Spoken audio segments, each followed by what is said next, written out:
Today we're going to be preserving some of our fresh eggs for a year or longer without any kind of refrigeration or freezing.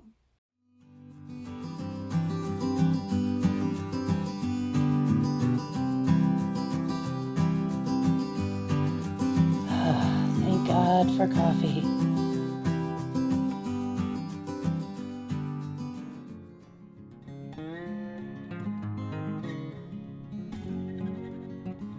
Don't they look so cute? Aren't they cute? No, they're naughty. Dan is gone this week to visit his brother and sister for Thanksgiving. So these naughty naughties decided to be naughty while he was gone. When I came home last night, they had tipped over their water and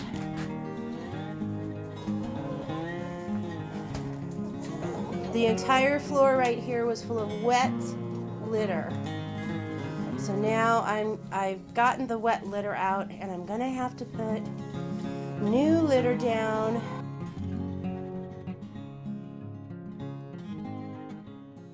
Speaking of naughty chickens, we were all about preserving some of our eggs this week because we have an excess of eggs. Now I'm really excited because I started selling some of our eggs at work. The last couple of weeks they've been of good size to be able to sell, and I've been selling 5 to 6 dozen a week for the last couple of weeks. And what that's going to do is it's going to zero out the feed cost for our chickens. So we are feeding our chickens now for free as long as I'm able to sell some of the eggs. The other eggs that we need to preserve because we don't want them to go to waste. So one of the things we did this week is we took a night and we did some pickling of our eggs. We pickled 48 eggs in 2 half-gallon jars and just stuck those in the fridge, and in a couple of weeks those are going to taste delicious. The recipe I used for pickling these eggs is one that I used for our spicy canned pickles. I have a video on that and I will link to it in the description if you want that recipe. But we just love the spicy pickles that are made with this recipe. So now we're trying it on pickling our eggs. Also, if you haven't seen our video on pickling eggs, I'm going to link to that in the description as well. Another way that we're going to be preserving our eggs is the technique that we're going to go over today called water glassing our eggs. This will preserve our fresh eggs just as if we just got them from the coop, and they'll be able to be used just as if you would use a fresh egg.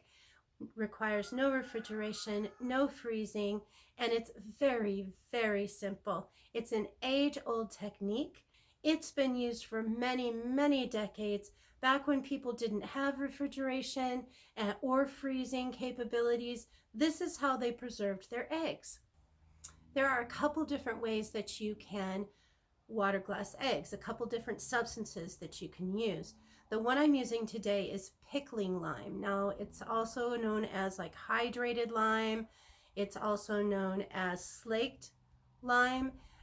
This type of lime is generally used in something like masonry to mix in with the cement or whatever it is that they use for masonry. Some people will just go to the hardware store and buy the hydrated lime, but you need to make sure that you do some research on what kind of hydrated lime to get and make sure that you read the ingredients on the hydrated lime that you're buying.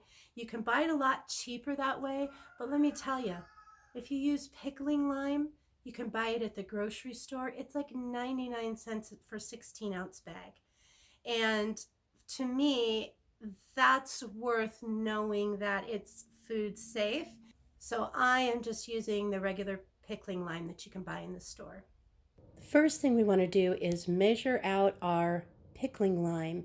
Now you want to use 1 ounce by weight per quart of water that you are using.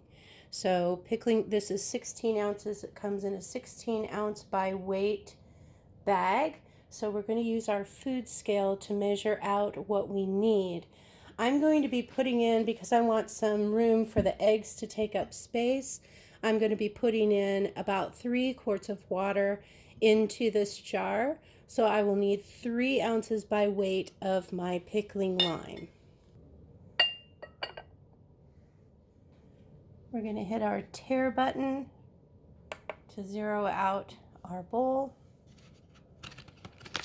Pickling lime can irritate your skin, so you do want to be a little careful when you're doing this.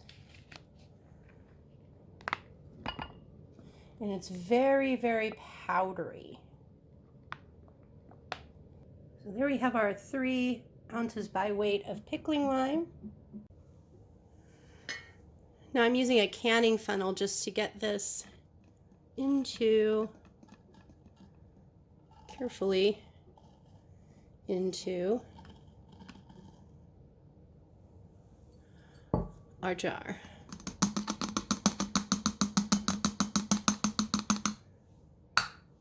Now I'm going to measure out another 3 ounces because I am preparing 2 jars. I want the lime water ready when I need to preserve more than just this gallon jar of eggs.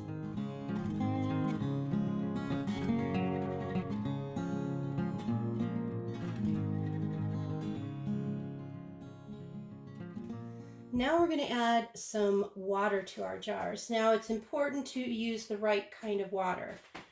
If your water is chlorinated or has fluoride in it, say you're living in town, you don't want to use that water, or you want to boil it really good and let it cool before you use it. The best thing for you to do is use distilled water. If you have well water on your property and you know it's good, that it's not super high in minerals and that kind of thing, you can use well water, but the safest bet is to use distilled water. You can buy obviously distilled water in the grocery store. We have a distiller down in our basement that distills water, and so I'm just going to use some distilled water from there. And we're going to put in 3 quarts in each jar. I want to leave some room, as I said, to put the eggs in, because they are going to take up some space. See that powder coming up? It's like a science experiment.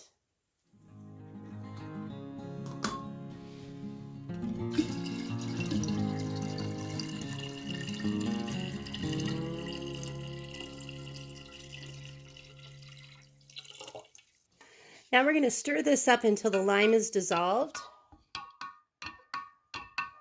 But you will have some settling of lime in the bottom of your jar, and that's okay.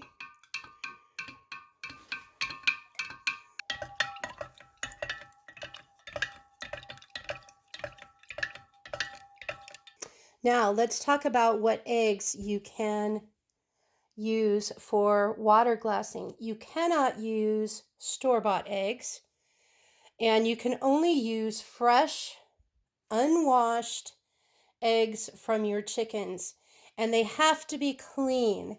They have to be free of any kind of debris or dirt. They must be clean eggs.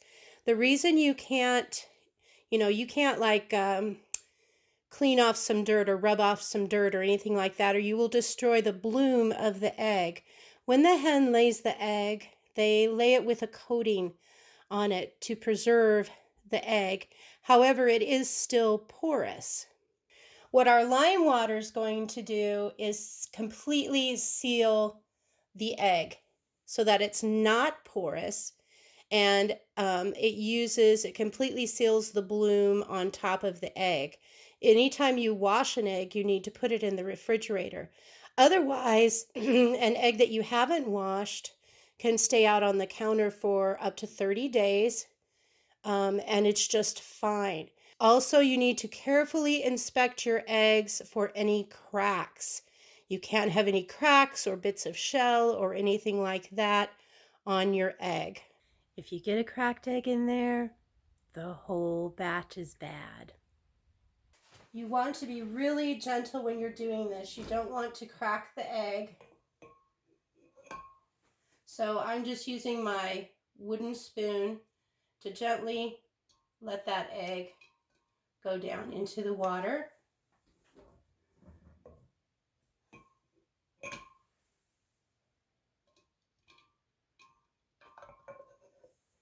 Now our plan with this is to drop fresh eggs in here whenever we collect more than a dozen.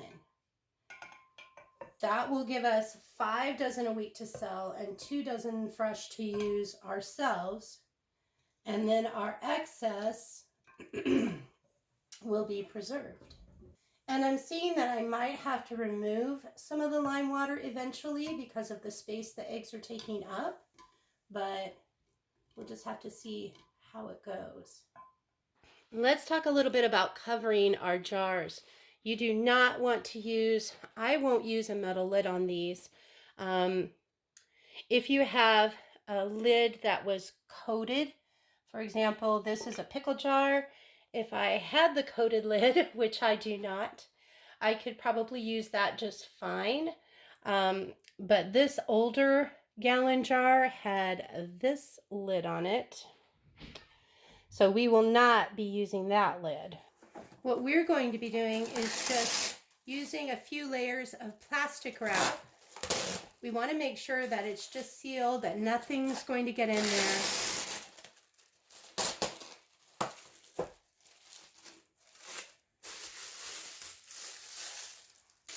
Now, here's a tip.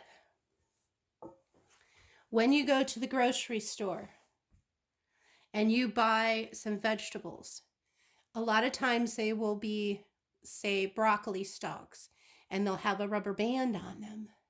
Save those rubber bands because they are absolutely perfect for something like we're doing here today. So we're going to go ahead and just put a rubber band around that.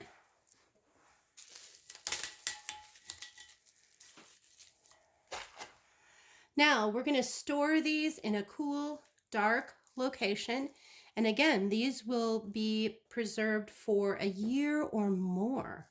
Now, when we take our eggs out to use them, wash them really well, and then you can put them in your frying pan or you can use them for baking, however you would use a regular egg. Now, in 6 months or so, we'll take out one of those eggs and we'll compare it to a fresh egg for you. Thanks for visiting with Dan and I today. Some of our videos that are coming up, making wild yeast hard apple cider. We'll be doing a video on installing our wood stove. We're also going to do an update on how our solar panels are performing. If you want to support us in our homesteading journey, building our homestead for retirement, one of the best ways that you can do that is to hit the like button on our videos, leave us a comment, and consider subscribing to our channel. We would really appreciate it, and it would help us out a lot with YouTube. Hope you have a great week. We'll see you next time.